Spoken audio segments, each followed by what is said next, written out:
Hey everyone, Nate here. Thanks for coming back. Glad to have you here watching my channel on personal finances and building your family wealth. Today we're gonna talk about how we can stop thinking with a consumer mindset so that we can get ahead and finally start winning with our finances.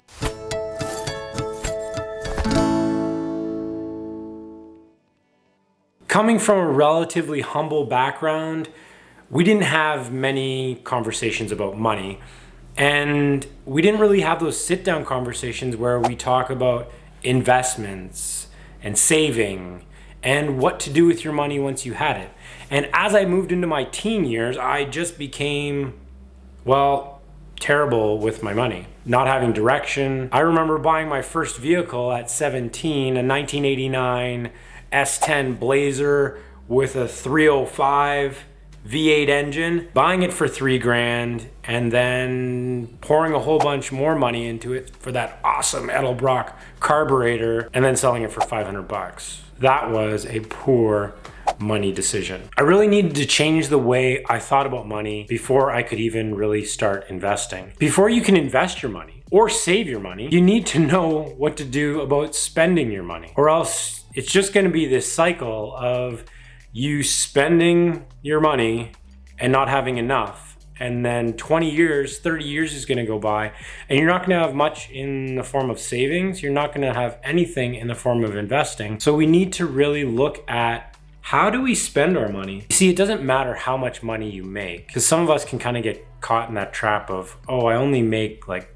$14 an hour or whatever that amount is. Yes, it is a fact that if you have a lot more money and you invest a lot more money, that it will grow faster. That's just math. If you have a lot of money and you have a lot of debt, then you can't invest a lot of money anyway. So it goes both ways. And most people that have little money wish they had more money. And most people that have more money wish they had more money.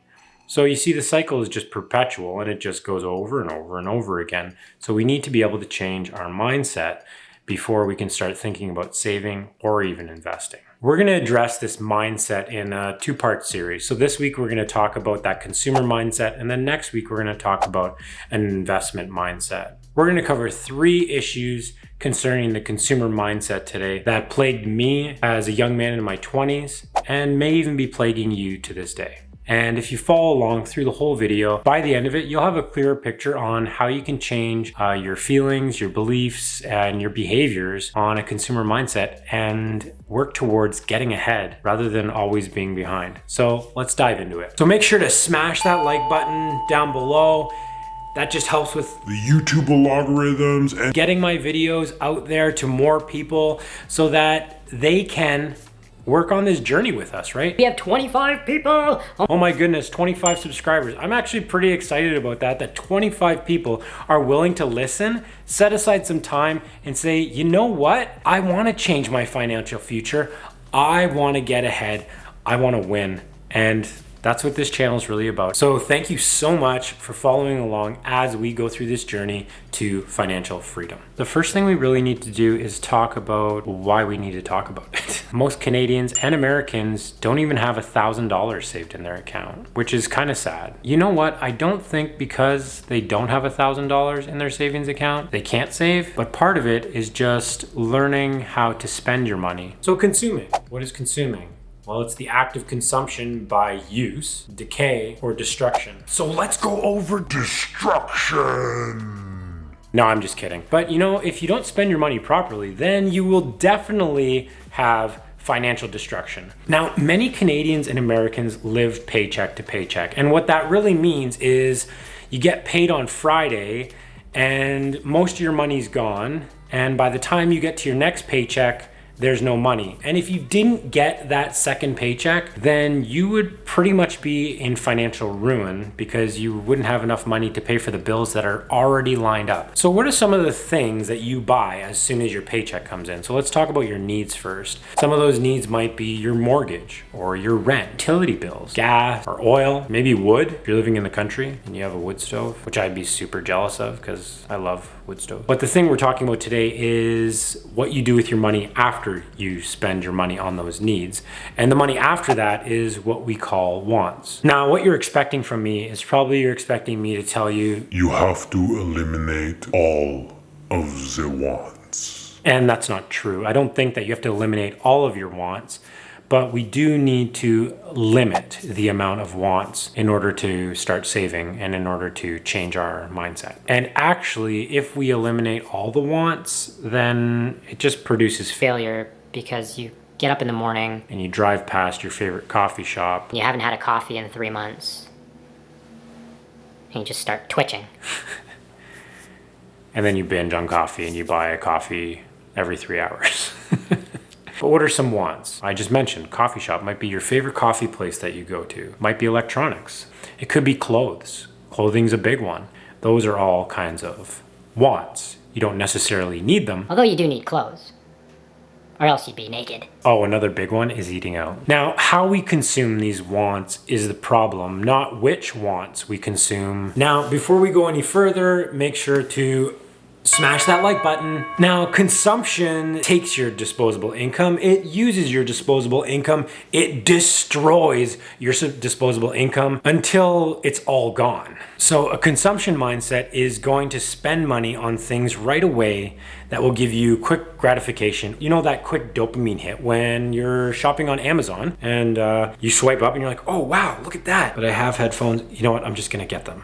And then like a few minutes later, you just, oh, look at that. Amazon's quick these days. But you get what I mean, right? Having a consumption mindset just makes you buy things when you're not thinking about it and just buying them quickly. And we need to get away from that. So the first of 3 issues about consumption is beliefs. The University of Southern California said that this is one of the key aspects of a consumer. They even found that beliefs don't even have to be accurate for the consumer to find a positive benefit from a product or a type of purchase. But here's the bottom line.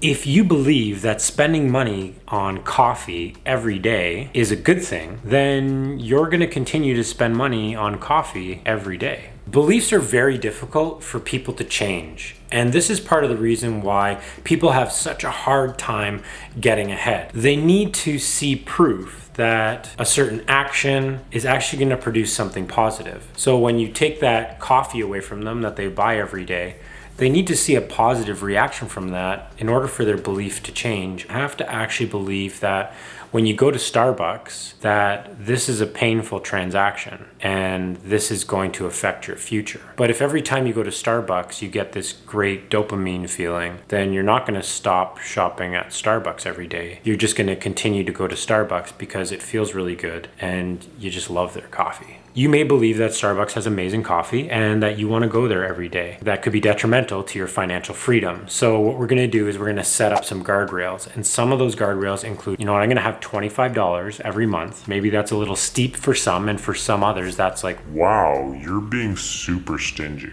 You could take that out in cash. You can take a pre-authorized Visa. You can have a Starbucks gift card and just load up that Starbucks gift card with $25.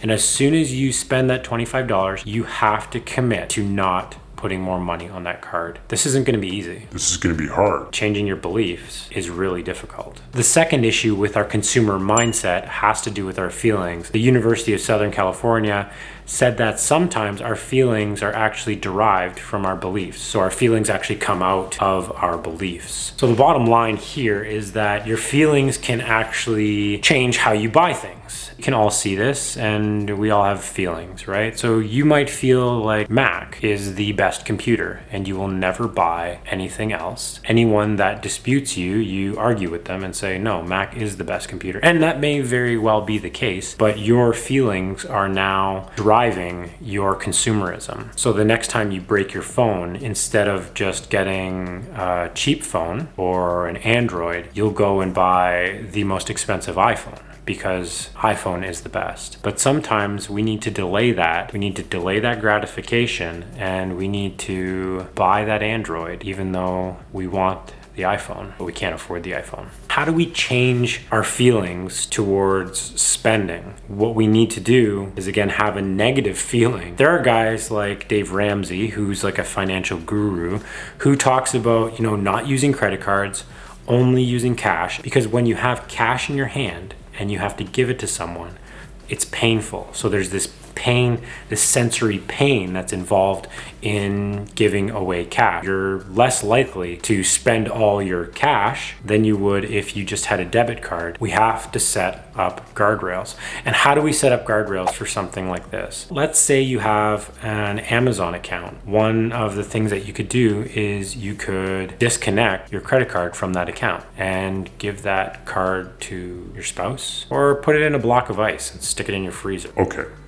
Those things are a little bit extreme. What it does is, as soon as you want to buy, it's going to say, hey, you can't buy this without a credit card. And then you're going to have to maybe call your spouse or call your friend. Or break that ice out with an ice pick. And by that time, it could be quite painful. And you're like, you know what? I don't really need those headphones. If you're a perpetual buyer of Amazon products, you know what? This could probably save you hundreds of dollars, or maybe even thousands of dollars a year. In my books, that's a really good thing. All right, so the third and last area that you really need to change is your behavior. Again, the University of Southern California says many people believe their behavior is rational. Every month you look back at your budget and you're spending $500 a month on eating out, when if you took that $500 and put it into an investment, it would grow and it would work for you. So whether it's true or not that you spend $500 a month on eating out, if you do, maybe draw that back a bit. How do we change our behavior? Well, one of the ways in this study says that you scare people. So what are the scare tactics? Your financial future is going to affect a lot of your life. You're going to have so much more stress if you have all kinds of debt. You're gonna have so much more stress if you can't make your bills on time, or if every time your paycheck comes in, you have to spend it all. Oh my goodness. I don't wanna get there, but if we don't change our behavior, and we don't change the way we act, we don't change the way we feel, then we shouldn't be surprised when our financial future doesn't change as well. But an even better way to change behavior is to show positive results. When you look at how much money you could save in a year if you put aside $3 a day. We did the math, there's 365 days in a year.